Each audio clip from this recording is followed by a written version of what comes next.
This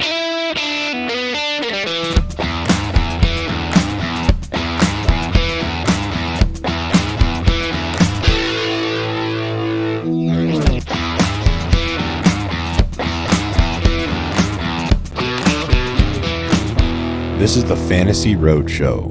Whoa. How's everybody doing today? Welcome to the Fantasy Roadshow. We are your hosts. My name is Ryan. This is Mike Kulz. You can find me on Twitter at fantasy_trucker. You can find him on Twitter at Kulz_sports. We hope everybody's having a beautiful day, and we appreciate you joining us today. Mike, how the hell are you doing today? What's going on? Oh, I'm good. Not much. Just excited to get into some running back rankings. Oh, shit. Yeah, man, it's going to get good here. I like it. I love running backs. I love talking running backs. Even though the NFL owners don't really like dealing with these running backs lately, this is a hot subject. Yeah, I like running backs, Rye. Yeah. I think this is where you can win leagues if you get the guys that go off. You're in a really good spot. So, yeah, I mean, there's a very, very high variance here. But this is where you find the league winners. Absolutely. Do want to preface one thing as we're going through these rankings and tiers for you guys. Everything we talk about is in terms of PPR, and that's for one reason and one reason only. PPR is standard. Get with the program. What are you doing? Okay. But yeah. I do want to start out by saying I really hope these running back situations can figure themselves out. I mean, I listed out all the running backs that are unhappy with their current situation, Mike. I'm going to go ahead and read some of these off for you. Saquon Barkley just signed a one-year contract, but still not really happy long-term, right? Austin Eckler restructured his contract, not happy. Jonathan Taylor, we know what's going on with him, clearly not happy. Josh Jacobs could hold out. J.K. Dobbins, Najee Harris. This list goes on and on and on. Not to mention all the running backs that are going to be a free agent next year. I mean, Derrick Henry, Tony Pollard, Cam Akers, Antonio Gibson, Rashad Penny, DeAndre Swift, A.J. Dillon. I don't know what's going to happen next year, but I can't wait to find out, man. This is juicy. It's been juicy lately. Yeah, I'm worried about Jonathan Taylor, honestly. Where is he going to end up? I don't know. It sounds like it's getting really bad in Indy. So bad that teams are reaching out, and I mean, Colts came out and expressed that they're not going to trade him and just kind of force him into playing, being that he's getting fined $40,000 every practice he misses. And then threatening to put him on the non-football injury list. I think they did put him on the non-football injury list, which means that he could, if he remains on that list, then they still have him under contract for next season. Exactly. So, it's just they have all the leverage, it seems like. Yeah, they do in this situation. So hopefully they can come to terms with a trade, I guess, and just get him out of there, get him on the Bears, and let him be happy. Oh, come to Chicago, John. Come to Chicago. We need you, buddy. Oh, man. That would be awesome. I don't want to get my hopes up, though. I'll say, though, to add on the other guys you named, like J.K. Dobbins, I'm not as worried about. I feel like he just doesn't really have a lot of leverage. He has to kind of prove himself before he gets a big contract. Yeah. Josh Jacobs would be someone to worry about, but I'm just really focused on Jonathan Taylor. Hope he gets a home. I know we're drafting a best ball right now with him. He kind of fell to us, and we got our first share of JT, so that would be nice to see that kind of pan out. But yeah, anyways, let's get into some running backs. Oh, Buckle up.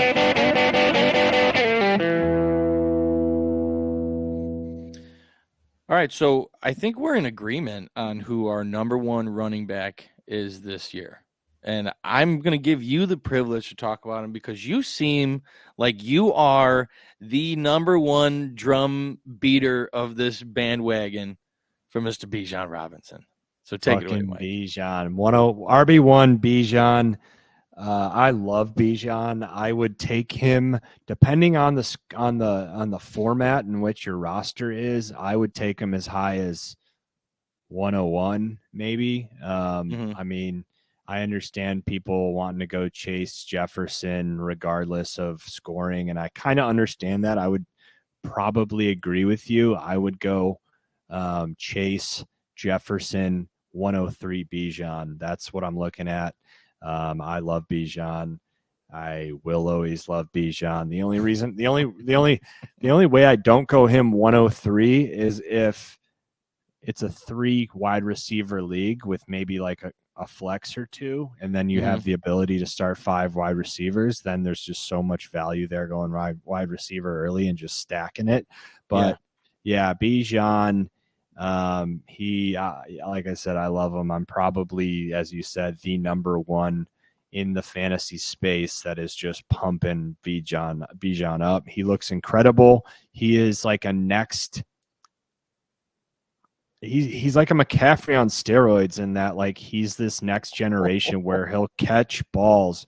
He's a receiver. He's like McCaffrey's like a running back that catches a lot of balls. Like Bijan can line up with corners and fucking dust them. He's that good. So he's going to be like, talk about this running back like market that's all weird and this transition we're going through.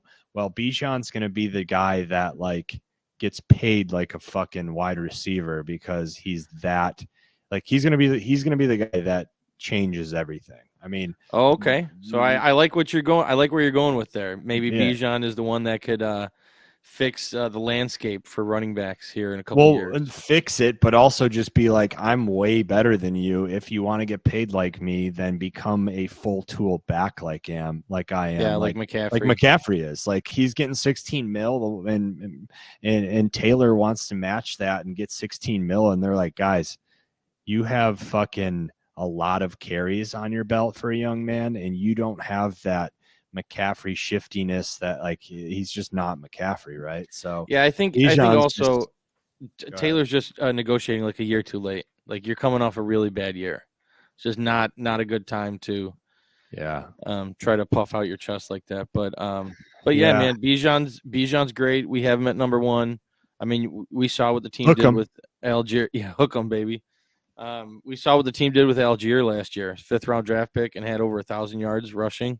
Like, I can only imagine what Bijan's going to be able to put up this year. So I want a piece of that for sure. Yeah, RB1, you've seen other rookies come out and just, dominate. I wish I had that list on me. Todd Gurley was one of them. Barkley was one of them. But there's a nice little list there of just rookies that come out and shine. And Bijan's going to be exactly that. He's going to do it all. So I can keep tooting his horn, and we can move on and shoot down these rankings a little bit. Yeah, let's do that. Our top 3 is the same. I mean, in terms of same players in there, I have Bijan, Barkley, CMC, and Ryan's got Bijan, CMC, and Saquon.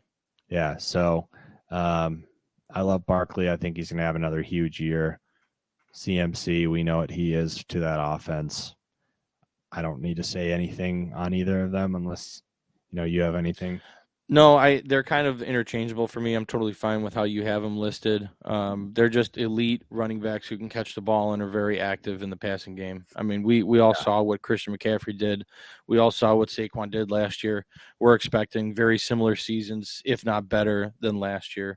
CMC's, the reason I have him is just his team's better. Like, I think he'll have more scoring opportunities on the 49ers. Yeah. But that's just kind of the edge that puts CMC over Saquon for me. But I would not be surprised if Saquon is the number 1 running back at the end of the year.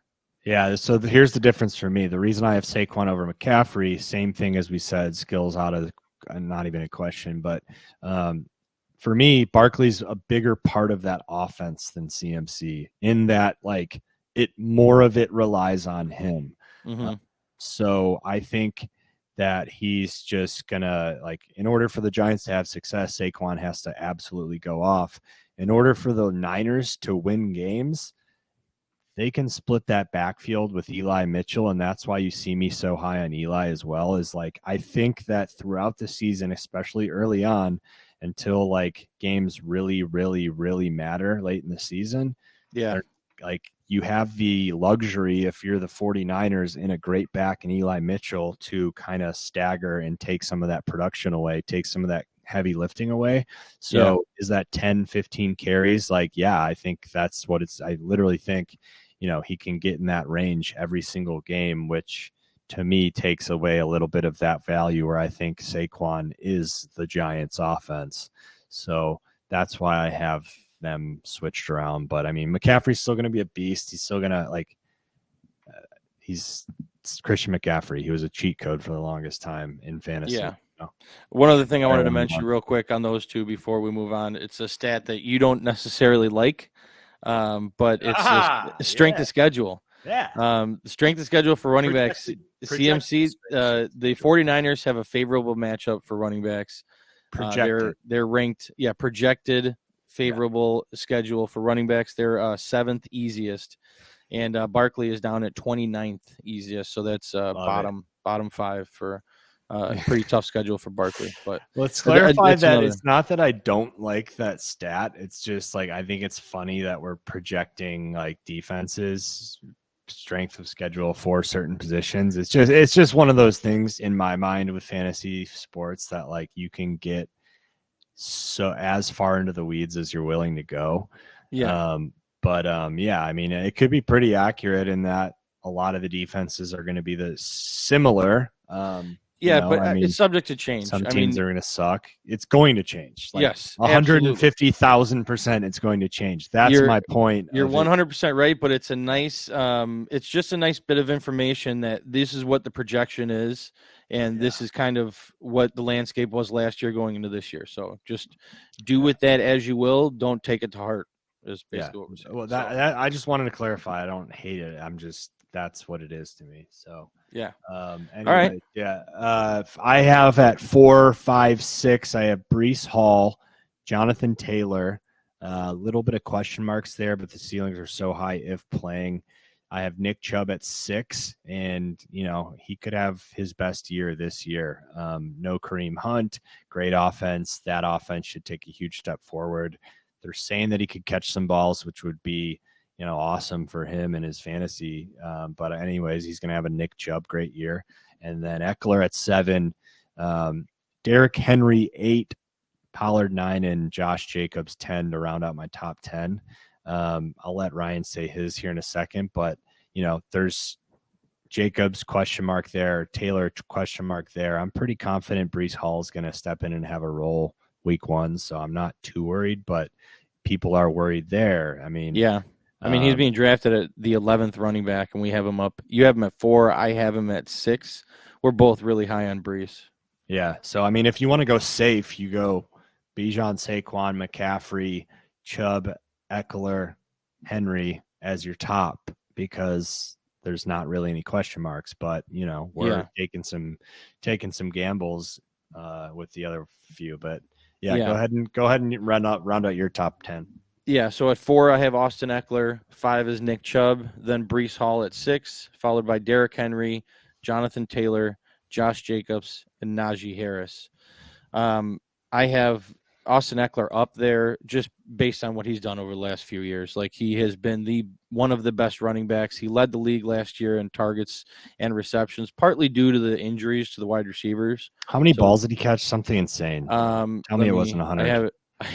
It is. Tell me it wasn't 100. No. He had 127 targets, 107 receptions for 722 yards. From a running back. 107 receptions from running back. It's insane. Yeah. But that's, again, you have to remember that as a combined games, Keenan Allen and Mike Williams only played 4 games together. Yeah, I know. So, it's insane. What was the year before? Austin Eckler's year before, I don't have that pulled up, but he was the running back last year, the year before. Keep talking. Yeah. I'll get it. But no, I mean, if you look at the last 2 years, he scored 18 touchdowns last year and 20 the year before in total. No player in any position has scored more touchdowns than that. Like, this guy has been the elite of the elite, and there's no competition behind him in the backfield. So, I don't understand why people are kind of swerving, if you will, Austin Eckler in drafts. I've heard a lot of negative things about him, and people don't think he's a good pick in the first round. But I mean, it's Austin Eckler, at least for another year. Yeah, so he had 70 the year before. I've never owned Eckler in any fantasy capacity ever.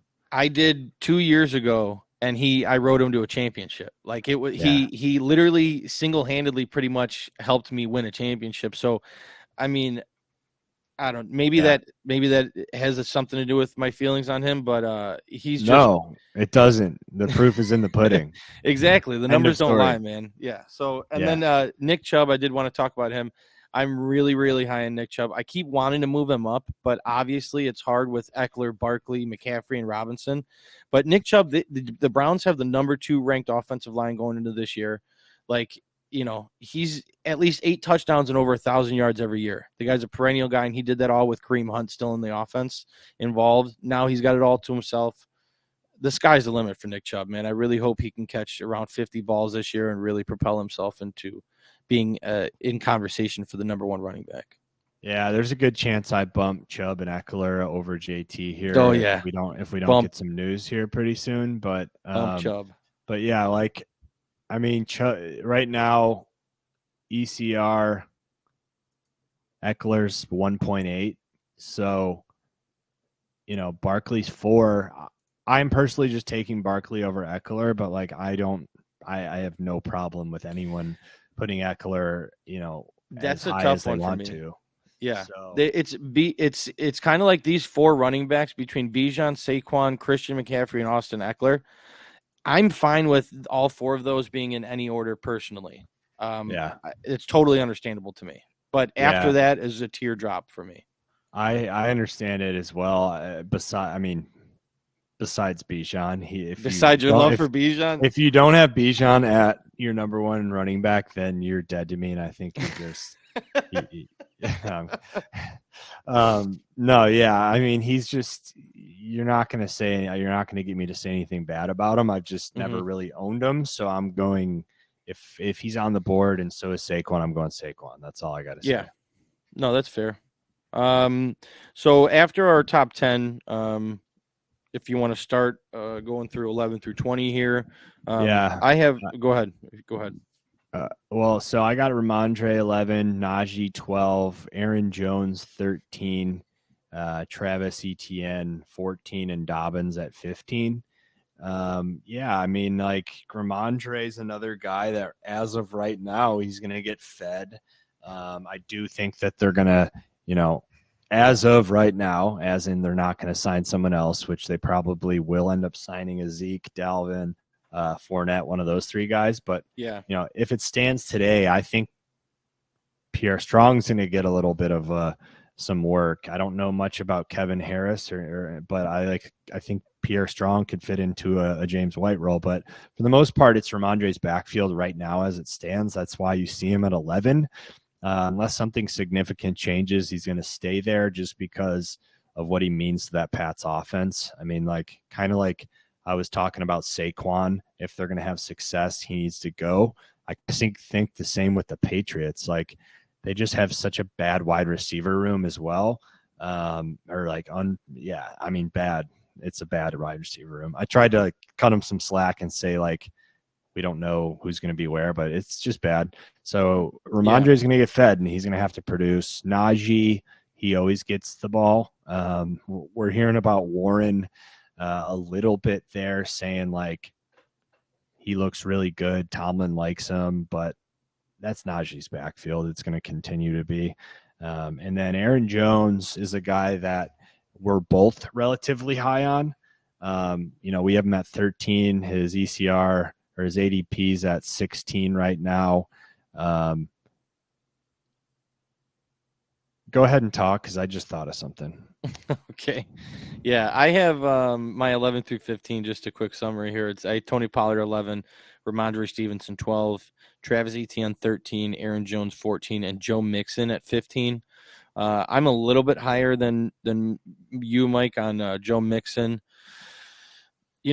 the fact that he restructured his contract is such a good sign for this team and him moving forward. And the Bengals are just such a good team. You know, he's last year he was top 5 in receptions among running backs. You know, he's very much involved in who was the was it Trayvon? I can't even remember his name. He was carted off the field today, right? Trayvon Henderson. Yeah. Henderson. Yeah. Yeah. So he was like second or third string in competition. Now there's just Joe Mixon and Chase Brown. So yeah, that's a bump for Brown, I think, for sure. Yeah, but it also just, I think it also solidifies the workhorse role that Joe Mixon is in line for this year.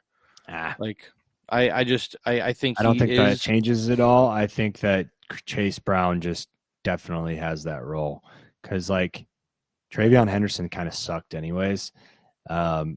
Someone is going to stagger Mixon, like P. Ryan, yes. You know what I mean? Like, yeah, there will be a timeshare of some sort, maybe a 70-30 now. Who knows what it looks like, depending on how Mixon runs the ball. But, yeah, I'd be interested to see what our boy Just Derek, we'll have him on before the season starts. Now that we got some Bengals news popping up, the injury bug seems to be going around. But, yeah, no, I agree. It's Mixon's backfield, but someone will be there, and I don't think it – I think we all thought it was going to be Chase Brown, and now we know it's going to be Chase Brown, you know? Yeah, that's fair. Yeah, absolutely. What were you thinking about? You mentioned. I wanted. I'm not going to my toes over here. I'm not going to get the answer to it until after the podcast, and it's not worth talking about. But Aaron Jones, he is a guy. I love him this year. Like he's there at 16, and quite frankly, like, is he RB16? Can you check that? Yeah, his ADP is RB16. Okay, ADP is 16. I have him at 13. You have him at 14. I think we both like him because of what he's going to mean to that offense. Not quite like Saquon and Ramondre, like we talked about, having to kind of the same, but like not as much of the same, right? You still have Dylan there, but in order, like, I think the Packers are going to have success through Aaron Jones in that, like, he's that veteran presence that's going to be in the huddle, kind of calms Jordan Love down when things, when he goes through growing pains as being a first-year starter. So Aaron Jones is going to be counted on a lot. He's going to be he's going to be the, the really the heartbeat of that team, but just the maturity, I think he's just going to have such a great year because of that. What do you think? Yeah, I completely agree. Whenever I'm in drafts and I'm looking at this pocket of players, if you will, Aaron Jones is always the player that stands out to me that I want to draft. I mean, the guy is explosive, over 1,000 yards in 3 of the last 4 seasons, even though he's never eclipsed over 240 carries. Yeah. Like he's a career high in rushing yards last year, 1,121. I mean, the one knock on him is he doesn't score rushing touchdowns. He scored 2 rushing touchdowns last year on 213 carries, but he's very much involved in the passing game. And I think he is going to, be the guy this year. He was RB9 last year with only scoring 2 rushing touchdowns. So that aspect of it doesn't really deter me from Aaron Jones. Yeah, I mean, look at his last 4 seasons. Number 2 overall, number 5, number 10, and number 9. Yeah, top 10. Top 10 last 4 seasons, and he's going at 16. Give me that guy every time. End of story. Let's move on. Yeah. Go ahead. You want to go from? I'll start off at 16. I have J.K. Dobbins, and then somebody I really, really like this year. I know you as well. Cam Akers at 17, and then Miles Sanders at 18, Jahmyr Gibbs at 19, and Ken Walker at 20. Yeah. I mean, I like all of these players in this area, mainly J.K. Dobbins, Cam Akers, and Miles Sanders.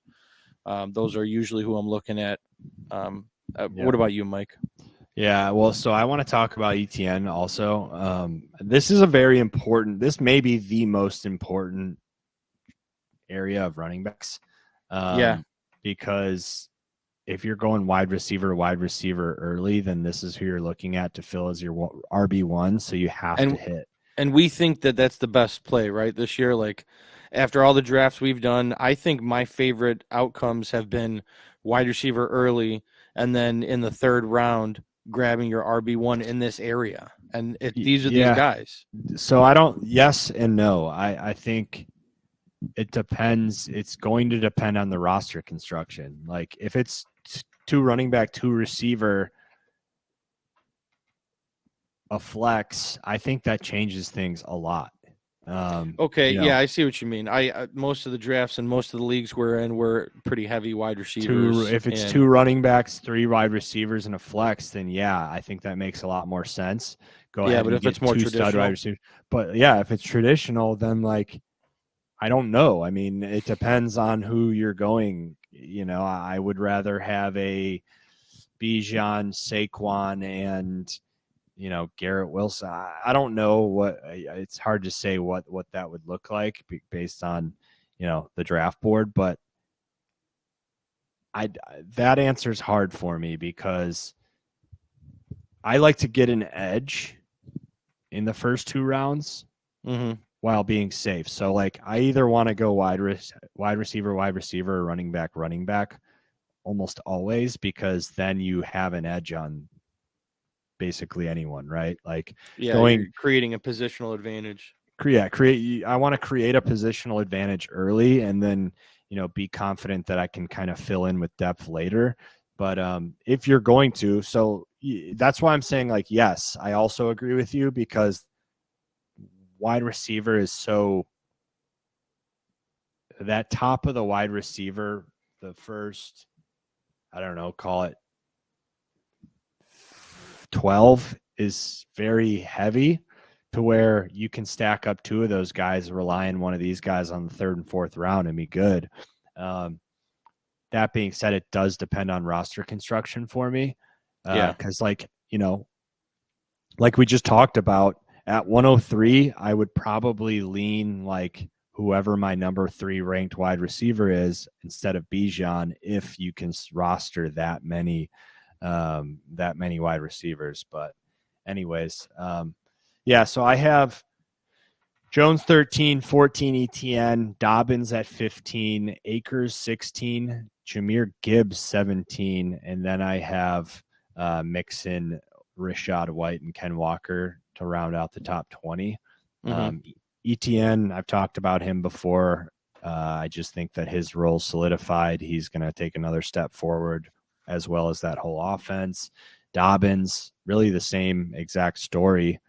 Full year of being healthy, that offense should, has some stability, and they all know they're going to be there. So, say Flowers takes to the next level, Dobbins should kick into gear and go to that next level. And if he does, I want a part of him. Akers, I mean, I want to hear you talk about Akers, but I just think that he is going to have a very heavy and high production type workload in order for the Rams to do anything this year. Yeah, Cam Akers, it's tough with Cam Akers. I love him as a player and what he was able to do towards the end of the year last year. The last 3 games, he averaged 20 carries for over 100 yards, scoring 3 touchdowns in that span. Like, he ended the year so hot. But this team, it's no joke, man. The Rams are not going to be good this year. Like, just as in general, they have a bottom-ranked offensive line. They have a middle-of-the-road strength of schedule. Like, the only hot points of this team is Stafford, Cooper Kupp, and Cam Akers. With a couple auxiliary pieces here and there, but their defense isn't very good. I don't know what the game scripts are going to be looking like, but Cam Akers is going to be one of the centerpieces of this offense, and I want him on my teams. Being drafted at what's his ADP, 23rd. Like we have him ranked pretty high comparative to where everyone else is drafting him, and that just speaks to our belief in him. So as bad as the team's going to be, I think he's going to be really good. Yeah, the opportunity is going to be there. So I'm not quick to say that the Rams are going to be really bad. I think they're going to be a lot better. I need to see Stafford be healthy before I can say that they're going to be good. But if that makes any sense, but I think they're going to be able to compete with just about anyone. I think that the Cardinals are going to be dog shit. I'm not ready to put them in that category yet, because just because they're only a couple of years off a Super Bowl, that offense was outstanding. Yeah, they don't have like Robert Woods. I mean, that's going to have to be Van Jefferson, but you have Kupp, you have Higbee, Akers, if he's as talented as they are hoping him to be. I mean, it's not going to be as good of an offense, but it could be a very good offense. You know, I don't know. I agree with you, but we're on the same page with Akers. Yeah, I mean, look at what Josh Jacobs was able to do last year on a terrible Raiders team. You know what I mean? It's like this running back can still have a top 10 year at the same time. Important. Yeah, at the same time the team being bad. So that's all. Yeah. That's all I was trying to say there. Yeah. So Jahmyr Gibbs is at 17 for me. I want to talk about him just because he's someone that could be like a top 10 back. I mean, like, we don't know. I have him at 17. Let's see. He's being drafted at 14.8, so like 14 or 15th running back. Yeah, which, like, he's someone that has kind of that Bijan to him, to where like he could be on the field when David Montgomery's running back and he's in the slot. Like, you know what I mean? We don't know what it looks like yet, so it's hard for me to put him above some of those guys, but he is someone that I could easily see top 10 if he really just absolutely crushes it. Top 5? Probably not, but yeah, I had a hard time ranking Jahmyr Gibbs. Yeah, but I do think he's gonna start out really well, especially since Jameson Williams isn't going to be a part of this offense, and then they brought in Laporta. You know, Amon-Ra's a great receiver, but I think Jahmyr Gibbs is going to be utilized in the passing game a lot. But I'm also really high on David Montgomery this year, so I think it's going to be interesting, man. It's very possible that Jahmyr Gibbs gets 5 to 10 carries a game, but also like 8 receptions on 10 targets, you know, and does whatever he needs to do with that. But you're going to see some pretty big weeks out of him. So I feel like I haven't ranked too low, and I want to move him up, but I like these other guys ahead of him. I just like them more. Yeah, I think that's going to be a swing and miss on us, and we're going to hope we had shares of them that, like, he's gonna. I think we're too low on it, or I don't think we're high enough on him. But yeah, they have the Detroit Lions have the 5th ranked offensive line, great offensive line, and they have the Detroit Lions have the number 1 easiest schedule for running backs on the season. So, you know, those two things also add to my feeling that I have them too low, but I don't know. It's hard. It's really hard ranking. I just wanted to. I wanted to highlight him because I think we have him too low, we're not high. Yeah, we have him too low. But anyway, so Rachaad White, I think he's going to catch 80 balls. Ken Walker, man, he's another guy that we can shoot him up our ranks here in a little bit if we find out more about Charbonneau.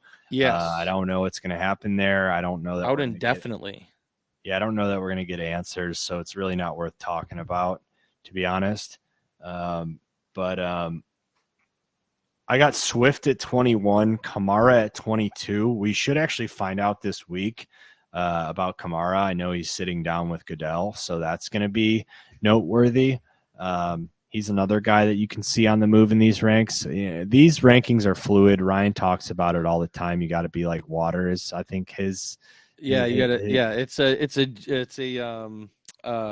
a famous quote by Bruce Lee.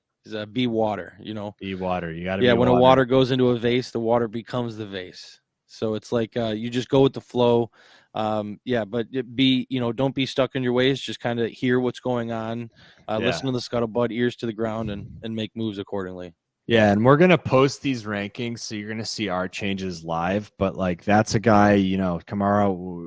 We'll see what happens with the news there. But anyways, I have Swift 21, Kamara 22.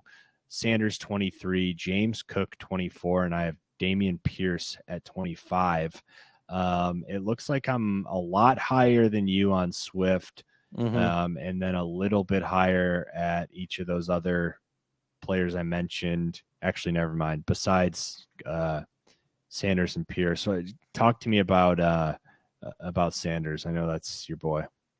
Yeah, Miles Sanders is someone who I want quite a bit of this year. I think this team, the Panthers are going to be better than people expect. Miles Sanders was already talked about as being the workhorse guy. I know Chuba's there and he's capable. He's shown that in the past when he's taken over. But I think, they paid Sanders, $25 million, 4 years, like one of the few running backs that got a decent deal. So, top 10 in yards per carry last year. He has top 12 upside to me.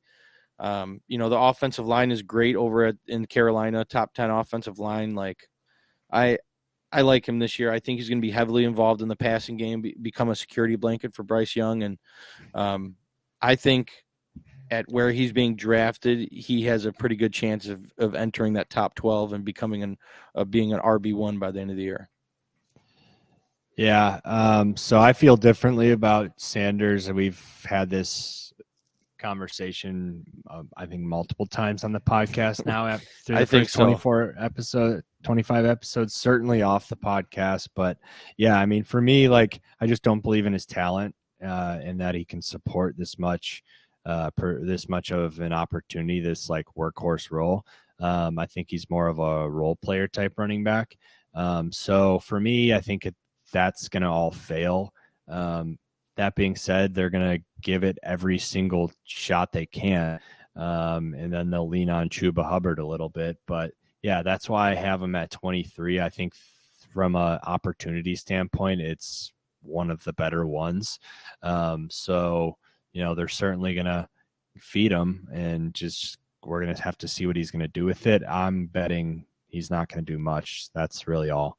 Yeah, so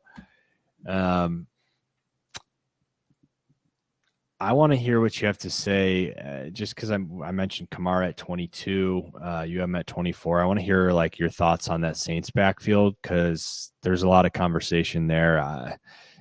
We're higher on Kamara.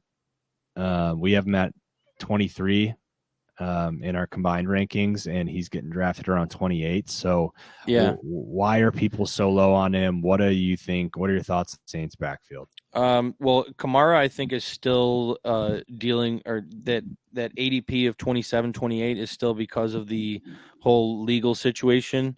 And I feel like it's diluted from everyone expecting him to be suspended for 6 games. So as this information gets released, I think that ADP is just going to climb. I mean, Alvin Kamara is a beast. We've seen him year after year be the guy that everybody thinks he is. And I don't think that's going to change once he gets on the field. Like, what the worst case scenario, he gets suspended for like 4 games, maybe 6, but I doubt that. And I know, Mike, you agree with me there, but I mean, he's been one of the most consistent running backs in fantasy for the last few years. Like, you know what you're getting with Alvin Kamara.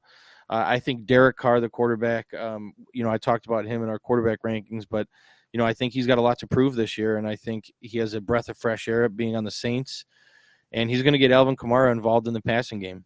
So, that's I mean, Kamara's he's outstanding.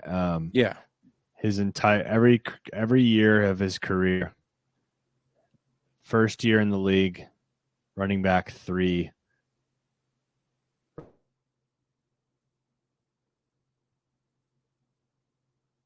Yeah.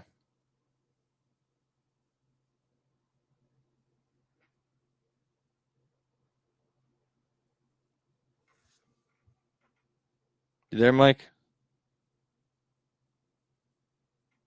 Uh-oh. Technical difficulties. Are you back? Yeah, we're back. I don't know what happened there, technical difficulties, but yeah, I mean, Alvin Kamara is a beast. I know you're higher on Jamal Williams than I am. Where did I get cut off? I didn't hear anything you said. you were going out here. You were talking about Alvin Kamara's finishes as a running back. Yeah, where did I stop? I didn't even hear you start. Oh, so rookie season, first year, running back 3. Yeah. 18, running back 4, running back 9, running back 1, running back 8, like top 10 his entire career until last year, which was just a disaster for the Saints. He was running back 16, but I think he did that all without ever eclipsing 1,000 yards rushing or receiving. Yeah, he's never had 1,000 rushing, never had 1,000 receiving. That blew my mind. He had over 80 catches his first 4 seasons. Touchdowns, I mean, he had 14 in 2018. He had 16 in 2020. That's insane. Yeah, 21 total in 2020. I mean, he's an awesome running back. He looks the part. He produces. He's just like a great fantasy running back. And I mean, if you're drafting him right now as running back 27, I just think you're going to get so much return value on that. Like he's just, if you don't draft running backs early and you're looking for someone to really step up for you, Alvin Kamara is a great draft pick. Yes, but what about the other? So people are thinking he's going to lose. He's going to lose some. His split is like you bring in it's Jamal. You bring in and pay Jamal, which that's basically saying like. Here's what it is to me. That's saying if he gets suspended, we have a veteran, a guy that can step in, and we won't really lose much. And then Kendre Miller, that draft pick is like maybe they're thinking about moving on from Kamara and him being their next like lead star guy, and then you have the veteran in Jamal Williams. Like I just don't see this year that Kamara is going to have a huge hit to, his workload. I think they're going to continue to ride him out. Yeah, but even if he does, you just listed off of his rushing finishes or his running finishes each year, and that was always with someone else involved. Mark Ingram. There was always someone else there. It was never just him, and he's the perfect auxiliary piece. I don't think it needs to be all him. Jamal Williams there's plenty of work to go around where Alvin Kamara could still be a top 10 running back by the end of the year. Yeah, I totally agree. 26 I have Pacheco, 27 Connor, 28 Gibson, 29 David Montgomery, and 30 Alex Madison. Before you list off your 26 through 30, I want to just talk about Pacheco, have him at RB 26. He's a guy that I could potentially see. I kind of like him here at 26, but I'm not very confident in him having a role that everyone thinks he has. Like, yeah, I think it's deceiving right now. Yeah, I think like because of how he like took over late in the playoffs and was the main guy in the Super Bowl. I think that was more them riding a hot hand than it like being his backfield, but I think that's what people remember. So it's like RB1, Isaiah Pacheco. But at the end of the day, they've always kind of went with like who was hot and who was providing the most value in that game. So McKinnon's catching balls, Pacheco's running the ball just like last year, but you still have Clyde. He's going to be healthy. If he looks good at all, he's going to have a role. Deneric Prince, he's a guy who's standing out in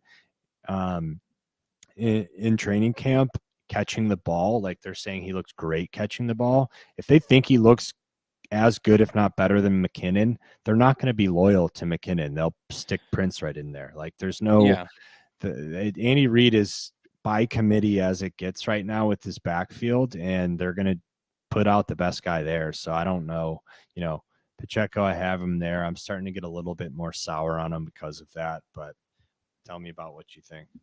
Yeah, well, it's already came out in camp that Clyde Edwards-Helaire is getting first-team reps ahead of Pacheco. Although that shouldn't be very telling. Don't read too much into that. I think Pacheco is the best pure runner on the team, and you're going to see that pretty early on. The guy runs hard. He runs aggressive, and I think Andy Reid loves it about him. I think he has a great season, but I don't think that this is going to be his job by itself. Like you're going to see Clyde Edwards-Helaire on the field a lot. You're going to see McKinnon. You're going to see that kid Prince. So, even at the goal line, it's like, Mahomes looks to throw the ball. They don't run too much. It's not like this is a great rushing offense. I mean, they have the third best offensive line, but they just don't utilize the running back like that. So I'm tempering expectations with Pacheco, but I like him as a running back. Like it's tough because I want him to be utilized more. I want him to get over 250 carries, but I don't know if that's even in the cards for him this year. Yeah, I mean, they do run the ball, like, so they do get rushing touchdowns. Like, there will be rushing touchdowns in this backfield. I think, Of course. I think Mahomes' running backs total for 1.5 rushing touchdowns per game. But like you're saying, like, yeah, they will throw the ball in the end zone. Like, I just think they're gonna feed Kelsey. They just do whatever they do whatever they will have to do to score a touchdown. That's what the Chiefs do. They don't do the Eagles, like, kind of same type of, I mean, I shouldn't say that about the Eagles, but Hurts was running the ball in a lot. You know what I mean? Like, they're not like that. They just do whatever they have to do to get the ball in the end zone. But that being said, since Mahomes has been a Chief, there's 1.5 rushing touchdowns averaged by that backfield. So it's going to be productive. It's just, I'm not sure it's all going to be on Pacheco. Let me list off my 20 to 30 there.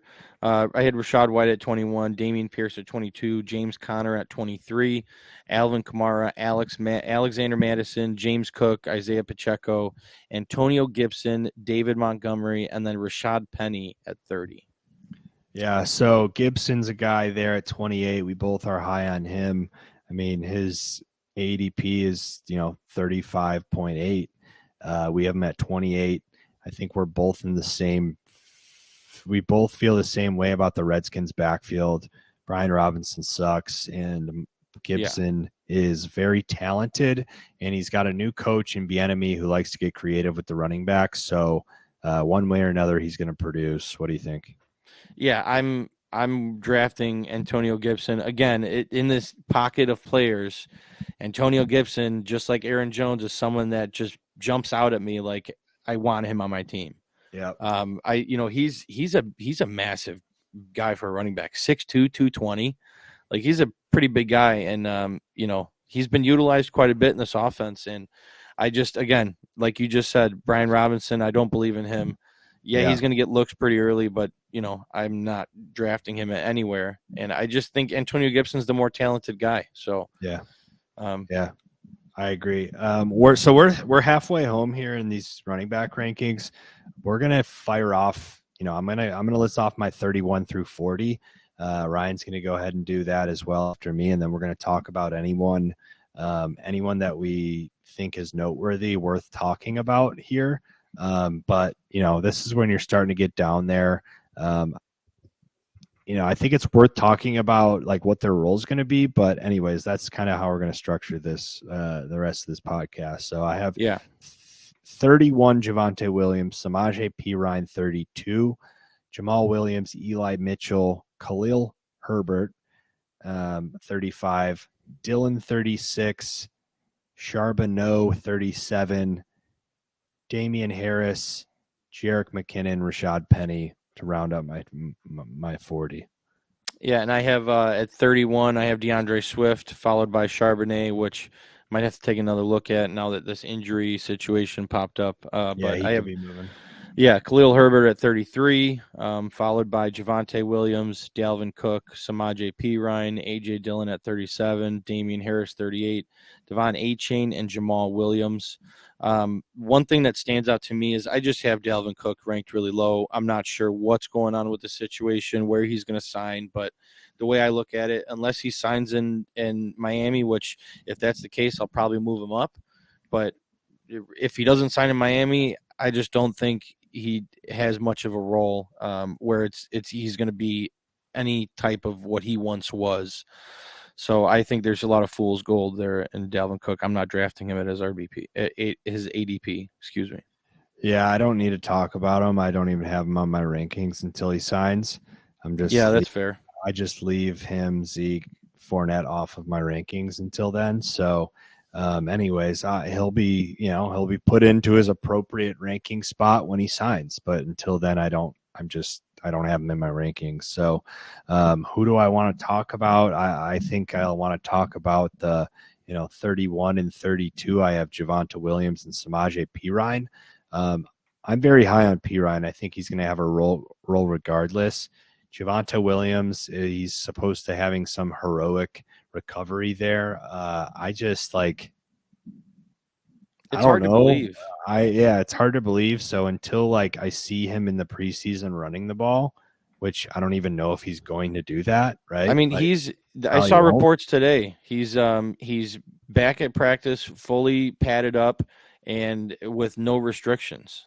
Like he's in drills and everything. So I just don't get it. It doesn't make sense to me. I don't believe it yet. I'm with you. I want to see him. I want to see his utilization to start the season. Yeah, so I need to see that before I believe it, and that's why I'm staying away from him completely. So I love Pirine, though. I'll be drafting him. I have him at 32. I think he's, I have him basically right at the top of where the backups start. And when I say backups, I mean like not the main guy.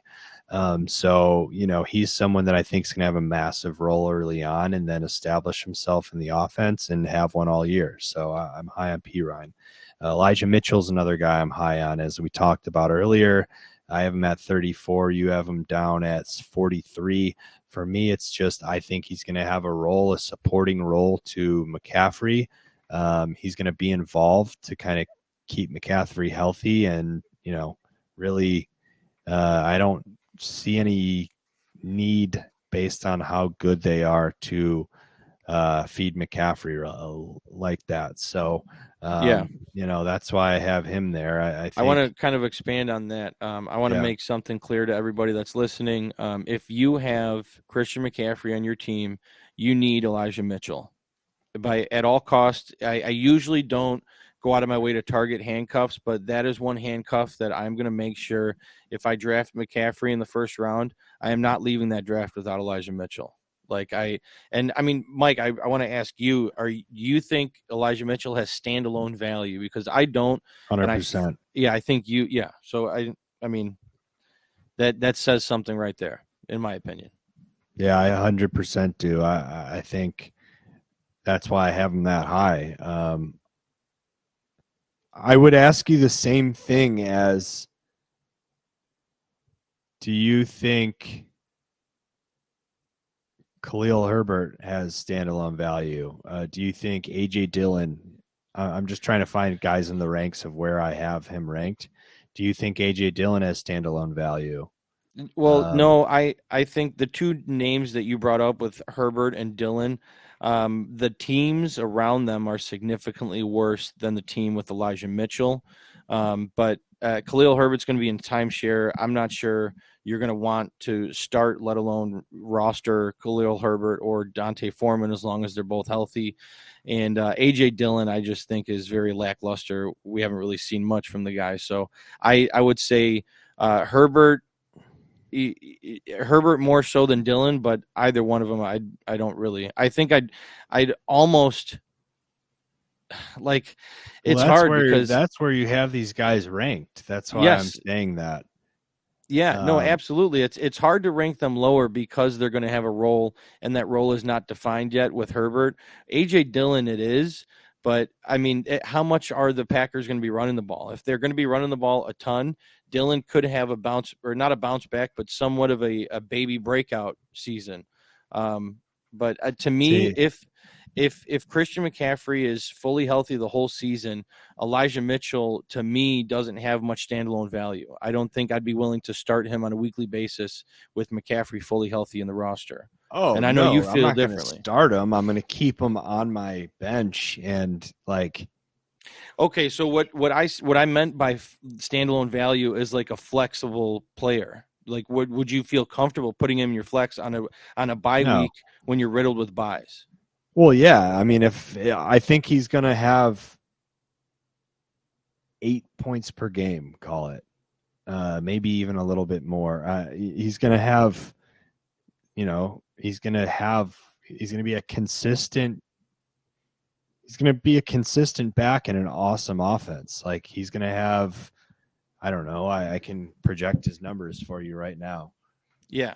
I mean, bringing up the names Herbert and Dillon, I think if everybody stays healthy, I mean, you're starting Dylan as a flex if you have people on bye. Like, you're going to have no choice. He's going to be one of your RBs on your bench, and you're going to have to start him. Yes, and based on what I think the Packers are going to be doing as an offense, yeah, I think he's someone that could fall in the end zone 2 times in a game. You know, same thing with Herbert. I got to stat out Mitchell. I should stat him out, but the answer there is yes. I think he has value. So when I hear you say standalone value, what that means to me is, do you think there's value in rostering Elijah Mitchell while CMC is healthy? That's what that means to me.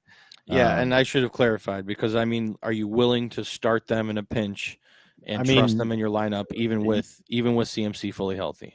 In a pinch, yes, like just I would any of these guys, and you're going to, like, unless you're in an 8-team league, you know what I mean? Like, there's a couple bye weeks, like I think it's like 7, 11, 13 or something. Oh yeah, those are brutal. There's some bad bye weeks this year, and like, you're going to have to get deep. And yes, I am standalone every single game without CFC injured.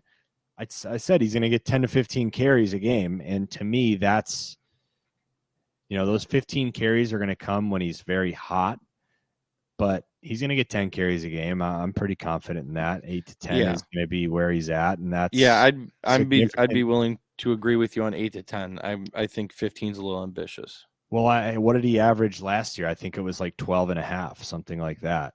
So I'd have to revisit those numbers. I don't know off the top of my head, but yeah, I think when they were both in the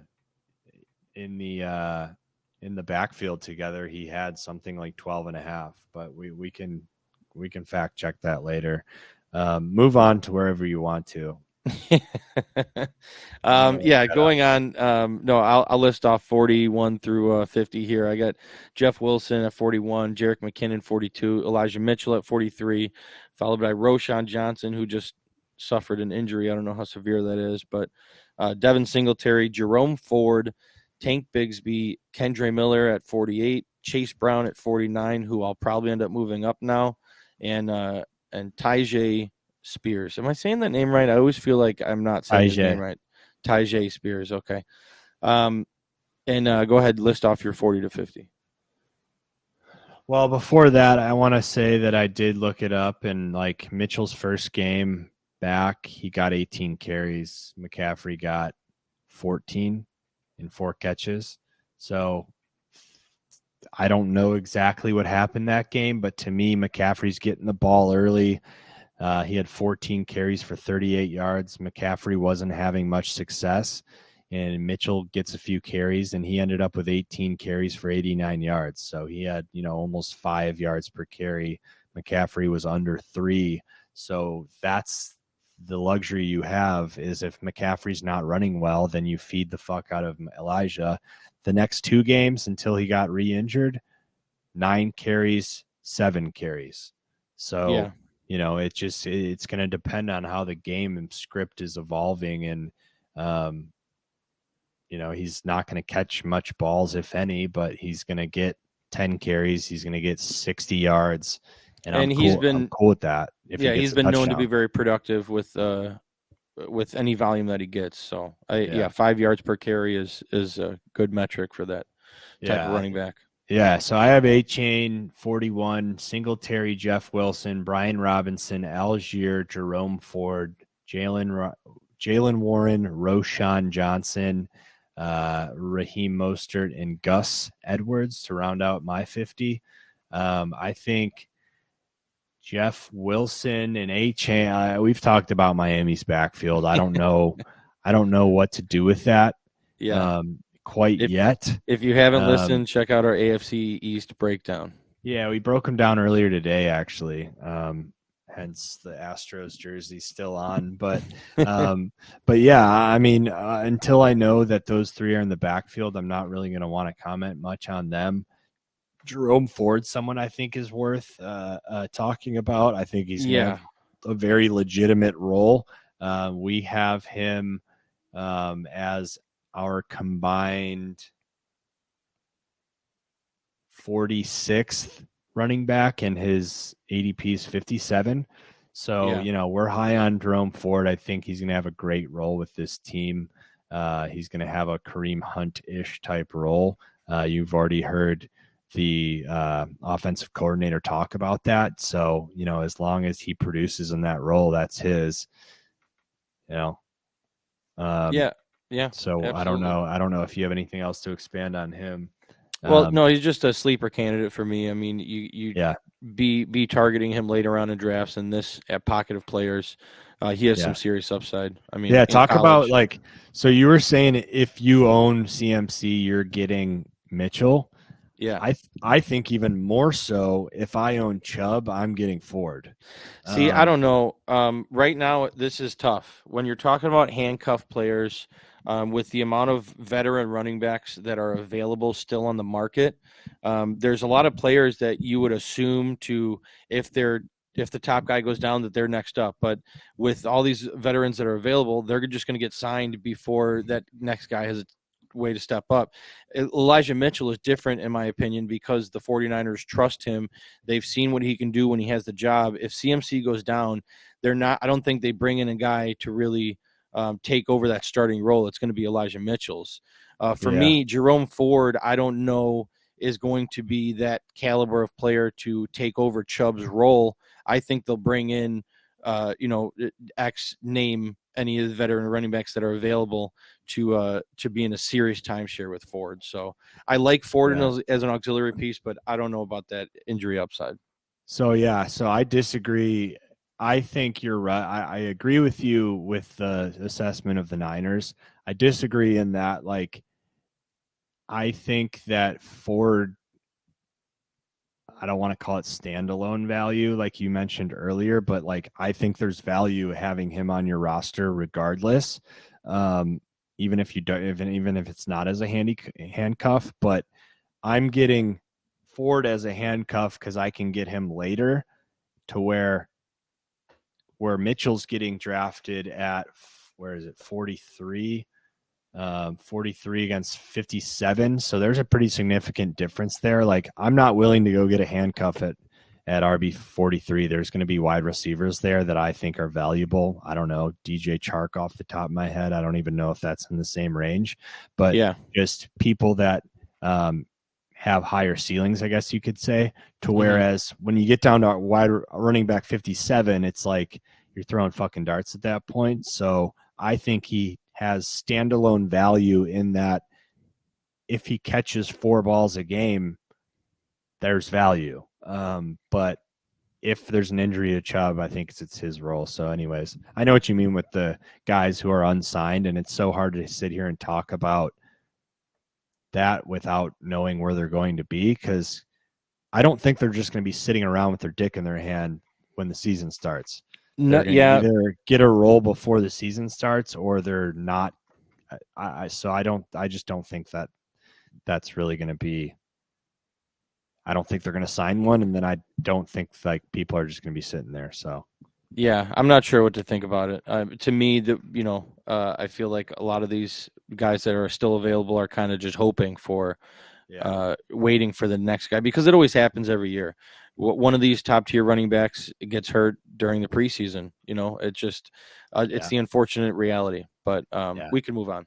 Yeah. So I have Clyde at 50, Clyde Edwards-Helaire at 51, Gainwell 52, Deonta Foreman 53, Chuba 54, Kendre Miller, who I have pretty far down there at 55, Chase Brown, who I will most likely be moving up. I just want to hear more. But he's going to be moving up there. This end here, I'll say right now, is going to look a lot different by the start of the season. So make sure you come back and look. Their roles aren't really solidified like the guys, above are the starters. So then I have Tank Bigsby 57, Dwayne McBride 58, Pierre Strong 59, Tyjae Spears 60, Israel Abanikanda at 61.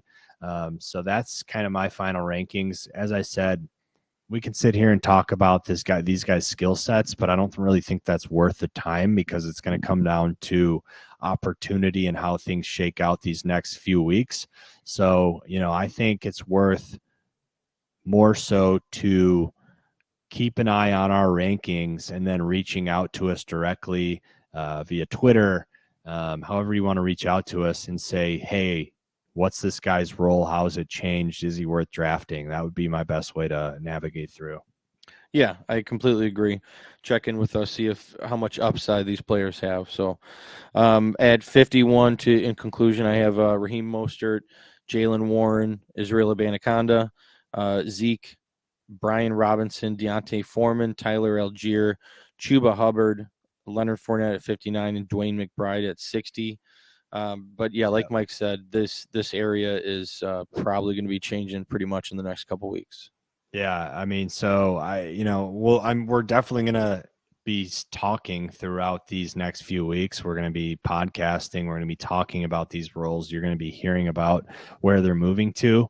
But this is our running back rankings.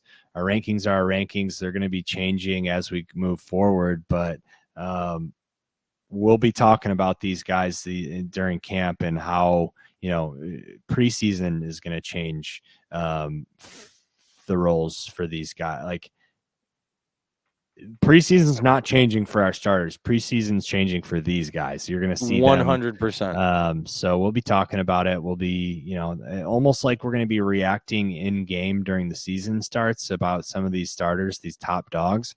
That's how we're going to be in preseason, and I'm fucking excited to do so. Dude, I can't wait, dude. There's literally Thursday. It's 2 days. Yes. By the time this episode comes out, we will have already seen one game of NFL football, and this is the Hall of Fame game. It starts it off. No, same day, right? No. This episode will be released on Tuesday, August. Oh, no way. I thought it was maybe this week, Thursday. No, it's Tuesday, August 8th is the release date of this. Yeah, we're going to be watching football. Yes, 100%, man. I am so excited. I hope everybody is as well. We thank you all for joining us on this wonderful road that we are on. And buckle the fuck up. Yeah, football's buckle coming. up, man. It's getting real.